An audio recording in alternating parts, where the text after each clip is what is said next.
Assalamu alaikum wa rahmatullahi ta'ala wa barakatuhu al'umman sayyidina rasulullahi kamar yanda aka saba wannan lakanin na taɓa yin amfani da shi na yi muku bayani yan uwa da yawa sun kira ni akan wannan sirri da yawa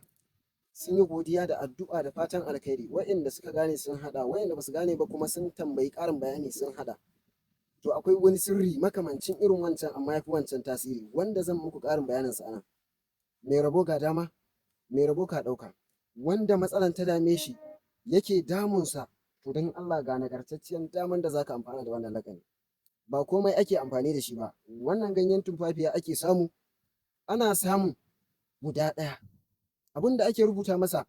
ko mace ke ko namiji in har sharri da kuma ɓacin rai da tashin hankali da walaƙanci da kuma yaudara da kuma kawar da hankali na soyayya yakan dame ka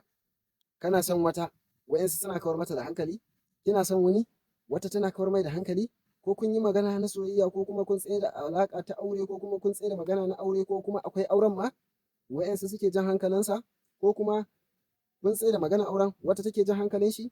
ko kuma ka tsaye da magana auren wani kuma ya zo yake jan hankalin ita wannan yar uwa ka wanda kake so ka ga ka aura to dan uwa ka dakata daga ke zuwa kai ɗau wannan sirri a nutsu a fahimci me zan faɗa dalilin wanda ya yi ne ya yi ka Allah dai ya tsatsa matsalan daga lokacin zai karfafa gyara ta alaƙa ta so a tsakaninku albarkar sayyidina rasulullahi akan zo gindin tumfafiya ko a gari ko a daji ko a cikin gida ka zo da maka ko biro ko tawada ka zo ka ciro ganye guda ɗaya jikin ganyen nan guda ɗaya in ka cira za ka rubuta masa kullan yusibana illa ma kataballahu lana huwa maulaina wa alallahi falyatawakkalul mu'minina sai ka buɗe mimun ɗin ƙarshe ka sa sunanku kai da ita ko ke da shi ki sa sunan a rufe a naɗe shi kamar laya inda zare a naɗe in ba zaren ma zai yi gindin tumfafiyan da aka cire wannan ganyen a gindin za a ƙwalƙwale da niyyan Allah ya gyara alaƙanku ya gyara soyayyarku dalilin sayyidina rasulullahi in wani ne yake kawar mata da hankali ka roki Allah yanda wannan bishiyar tumfafiya ko ganyen tumfafiya fito a wajen Allah ya tsayar ma da hankalinta da tunaninta a waje ɗaya a inda kake bukata in shi ne ki roki Allah ya tsayar miki hankalin shi da tunanin shi a inda kike ko kuma a tarayya da ke kar wata ta ja hankalin shi kar wani ya ja hankalinta wannan sirrin sha yanzu magani yanzu ne 24 hours daga lokacin da ka fara aiki aka hada ya fara aiki